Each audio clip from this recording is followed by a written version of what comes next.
And now it's time for sports and discourse.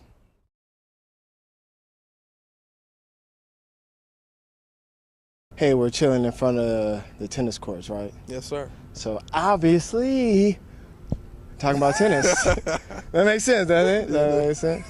And me personally have nothing.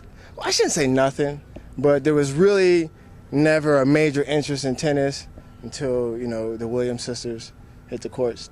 I shouldn't say hit the courts, took the courts because they have taken over. I mean, rescue me if I'm wrong. I mean, for real. Well, no, I'm that type of guy. If I'm wrong, if I'm saying something, if I'm out of line, all you gotta do is tap me and like, yo, you ain't right. You ain't right. But just look at the numbers. You know what I'm saying? And I think that half the reason that not just you, but even me, I mean, didn't take to tennis at an early age is because it really wasn't available.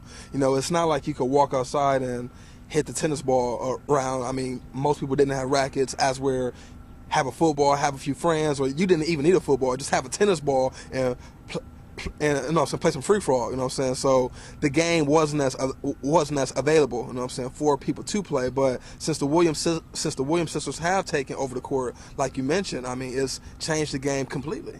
And I will make this note that I did grow up in the projects, but there was a tennis court down the street, right next to the zoo. But we never went to the tennis court or the zoo. So I'm just saying, the tennis court didn't get used. We didn't visit the zoo. We played a lot of free frog and football stuff, though. Yeah. So yeah, we did do that. So we have the Wimbledon, which has been the stage of Venus, her stage. And as a matter of fact, I just found out that the ceremonial plate or whatever, it's like the Venus Trophy Award or something. It was already named Venus for whatever, but now she's just stepped in. I'm just saying, just coincidentally, her name is Venus and she's won 5 times, and so yeah, and the big sister and little sister played each other again. Little sister won, and I think. I think they were tied. Yeah, I think they were tied, right? They were. I think head-to-head matchups, they were 10-10. Now Serena's up 11-10. Right. And if I'm not mistaken, like in the big tournaments, like Serena has actually won more of those. Yeah. I think she has like a 3 or 4 game advantage in Grand Slam. Grand Slam, yeah, right. So I was actually pulling for the big sister. I wanted her to win, her 6th title. I thought that would have been cool, go up, another notch. And the fact that she had been losing to her little sister. I have a little brother, and it's not. I don't lose to my little brother. I don't lose. So I mean, I could, I felt for her, and so I was rooting for her, but.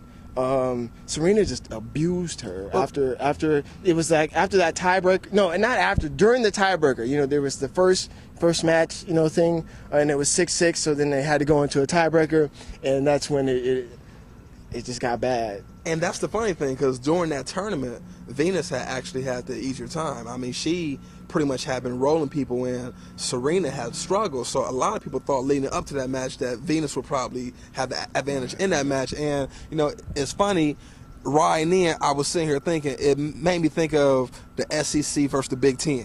In the Big Ten, you have teams that kind of coast, so they aren't battle tested when they get to the big game. As we're in the SEC, it's a dogfight every week, every match. You know what I'm saying? And it kind of had that feel where it felt where once it got tight, like you said, in that first set, Serena, who had been through it, she was able to pull through it. As with Venus, she just kind of faltered.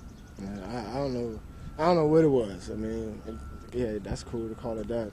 But yeah, it didn't look good. Yeah. And like I said, I was pulling for her, but it didn't look good at all. I mean, because she had her like running back and forth.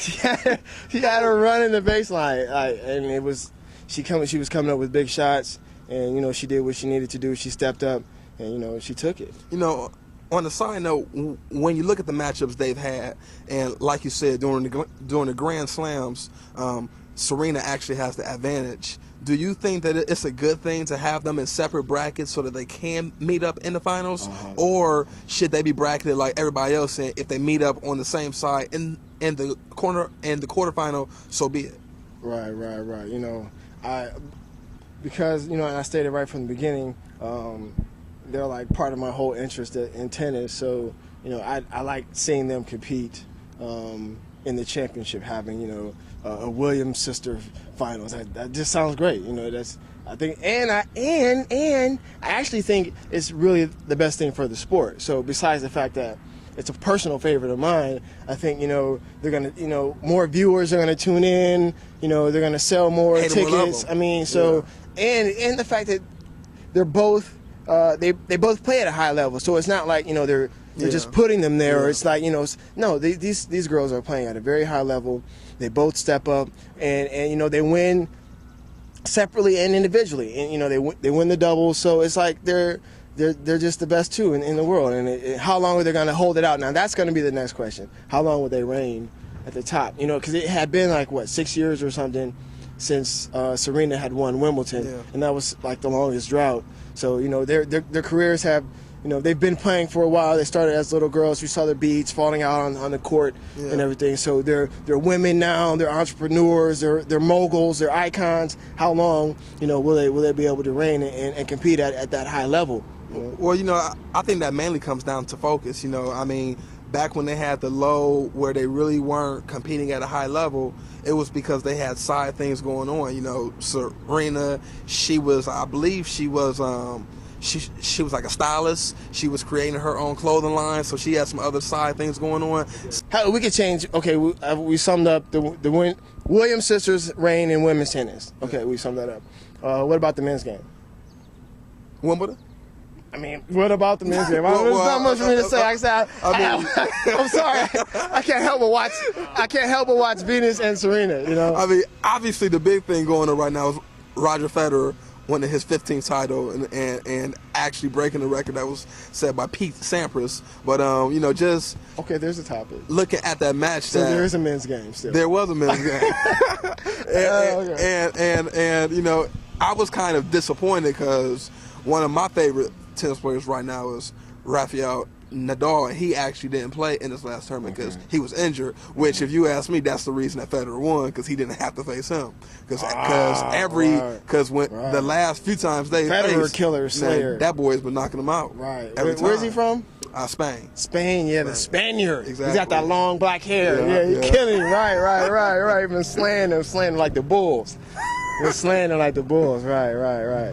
But you know, I mean, obviously, looking at Federer, I mean, he's one of the top players in the game. He's only 27 years old, and I actually thought that he was older. You know what I'm saying? So he still has more years of good tennis ahead of him. So I mean, if he just set the record now, who knows where the record will be once he actually hangs it up? Now, obviously, there will be some challenges along the way, but I mean, he is pretty much set to go down as the greatest male tennis player ever. Yeah, and you know, in all honesty, I have seen him play.